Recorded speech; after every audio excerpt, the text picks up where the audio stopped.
My baby calls me Mr. Baloney, but I like to believe my baby's only bluffing. My baby calls me Mr. Baloney, but I like to believe my baby's only bluffing. Yeah.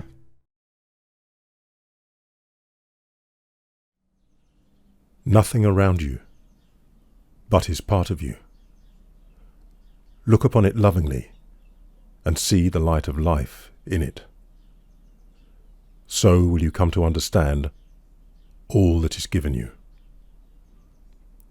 In kind forgiveness will the world sparkle and shine, and everything you once thought erroneous now will be reinterpreted as part of life.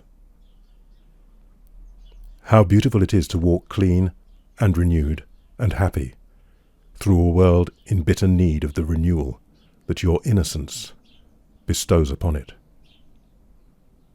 What can you value more than this? For here is your reclamation and your freedom, and it must be complete if you would recognize it.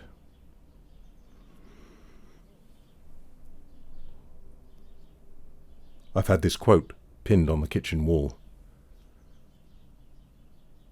for many years. I looked recently to see where it came from and I couldn't find out, which I quite like.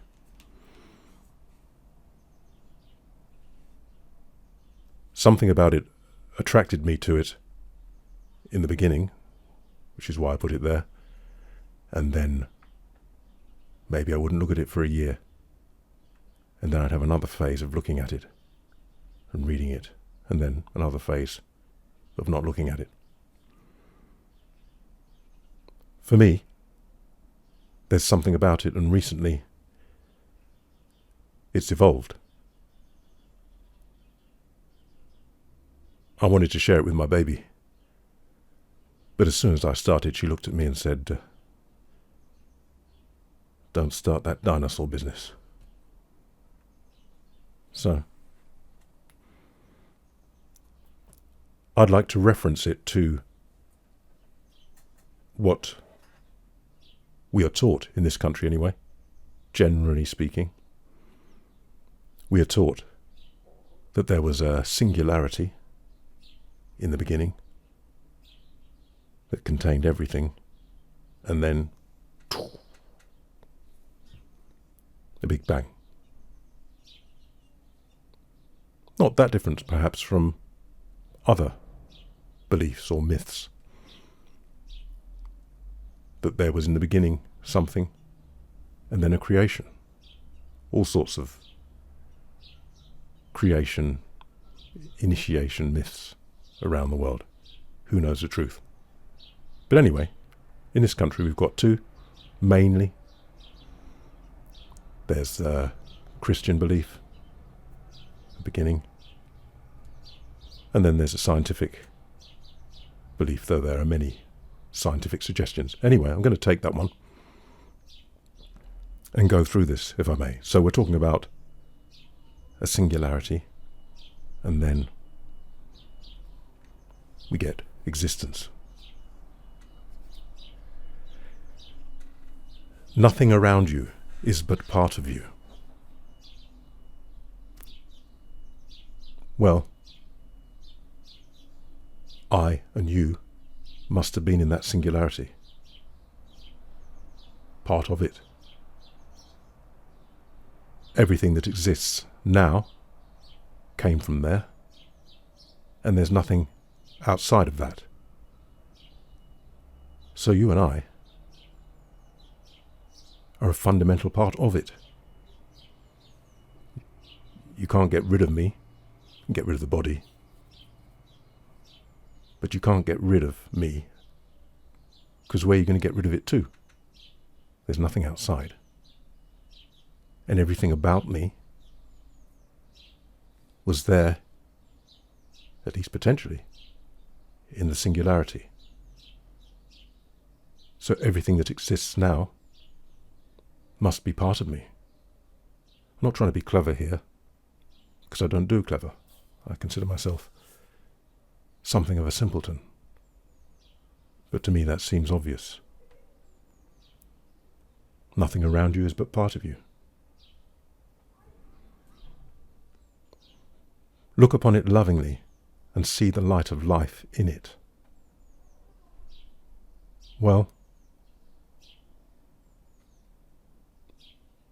everything came from the singularity. Everything is part of that. Everything is life. No? Even the dead things were told, stones and rocks, activity, intelligence, if you like. Even coronavirus must have been there in the singularity. So, rather than fighting this, that, maybe one learns to start looking upon things lovingly and seeing it as life, everything, because there can be nothing outside. This one, so will you come to understand all that is given you.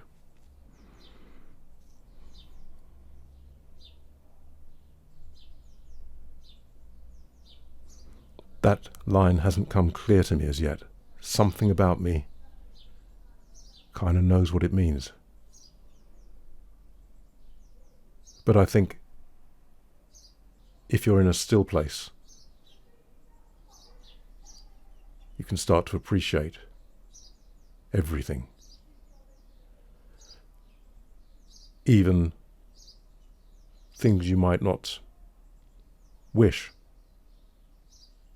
because you don't know the end of it.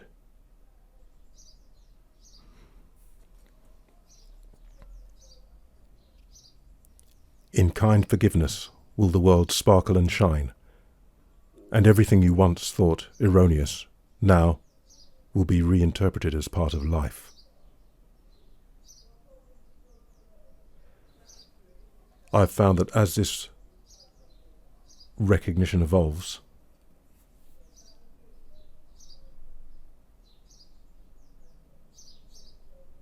that it's not for me to say, to have my opinion about everything. Well, we do. We live the life the way we live the life. But in a stiller place, when you're quiet, reflecting maybe, there's more of a peace. And the world does start to sparkle and shine. There is a kind of forgiveness. Who am I to forgive the world or the universe? Ridiculous, no? But nonetheless, that's what I've come to experience to some extent.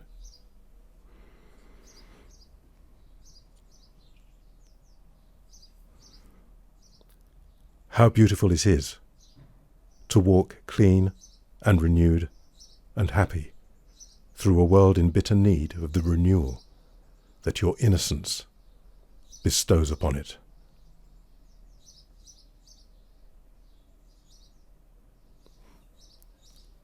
When your way of seeing things changes, evolves,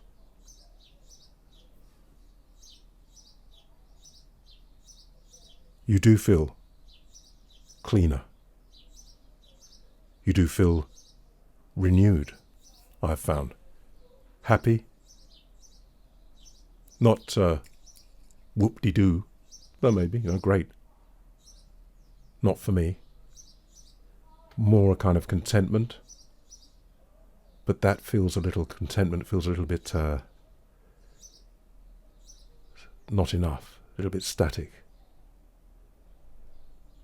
So I've come to see what that means to some extent. Not putting myself anywhere, in any way, I assure you. This I like, coming up. One particular word. I repeat the passage. How beautiful it is to walk clean and renewed and happy through a world in bitter need of the renewal that your innocence bestows upon it. When you start to see things differently, obviously you yourself see things differently.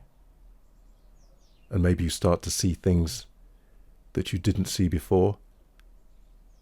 Shall I call them positive things? And maybe you're not so interested in the negative things. The whole thing is part of life. Everything. From the singularity which you know nothing about. And therefore the world does change, or it changes for you. I suspect a bit of both, but I don't want to get up here because this is of no use. Intellectual intelligence is of no use in any of this. I think there's a swifter, subtler intelligence that we all have, which is overlooked mostly and not taught and not encouraged, I think. This bit then. In bitter need of the renewal that your innocence bestows upon it.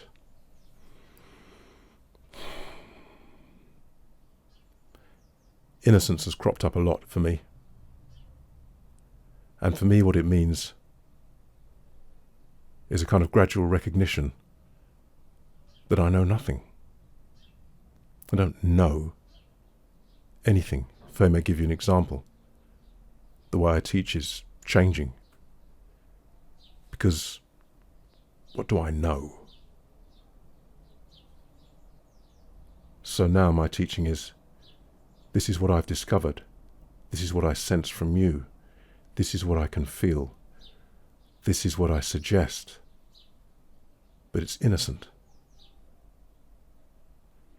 By innocence, it is not trying to escape, avoid anything, avoid responsibility. It's not the kind of innocence like, oh, I'm innocent, it wasn't me.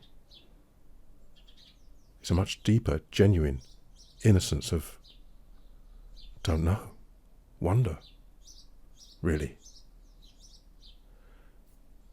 A mentor said to me, and I think this is beautiful, he said, be innocent. So innocent, you don't know the meaning of the word. Don't know if that means anything to you. It took a while for my recognition, and recognition is another word I'm going to come to. Be innocent. So innocent, you don't know the meaning of the word.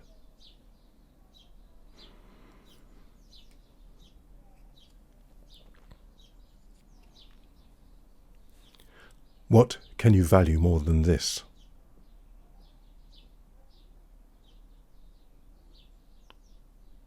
For me, that means maybe as you mature, but people mature at all sorts of stages.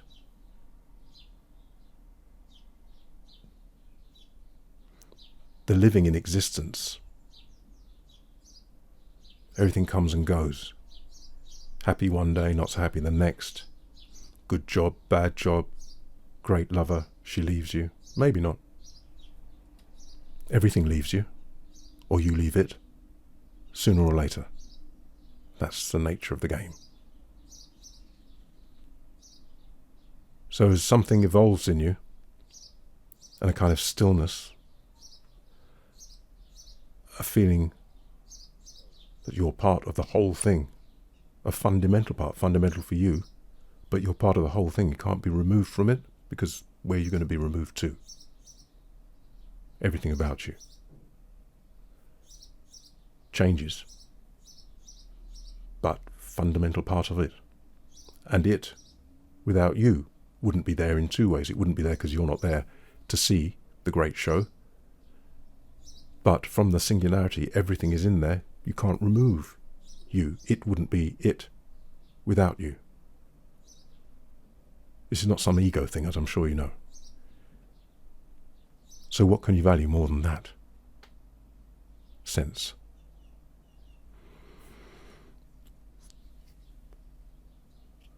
For here is your reclamation and your freedom. I guess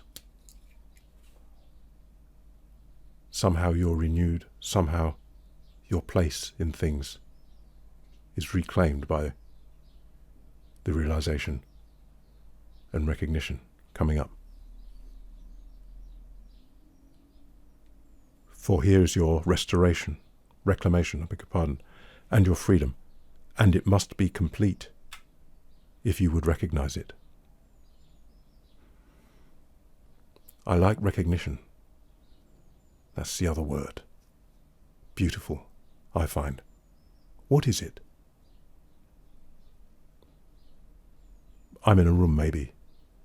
Something about somebody.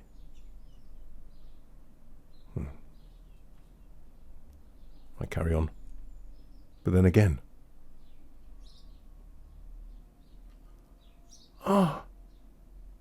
It's whoever from 40 years ago. This could apply to anything you recognize. Have you slowed down and looked at it? Have you felt it? Because for me, recognition isn't here. And recognition can't be forced. I can't force you to recognize something. I can point out things to you, but if you don't recognize it, you don't recognize it. I can't force it. It occurs. And to me, when it occurs, I've noticed it occurs first as a feeling, which then feeds the brain, the mind, for me. Not the other way round. And it's a delicious feeling, though it may not be if you recognize someone who abused you or something, you know. But most of the recognitions I've had, it's somewhere else that it occurs and feeds this. So, I don't know what you make of that. I just offer it to you. And I'm going to just go through it again. Hope you're keeping well.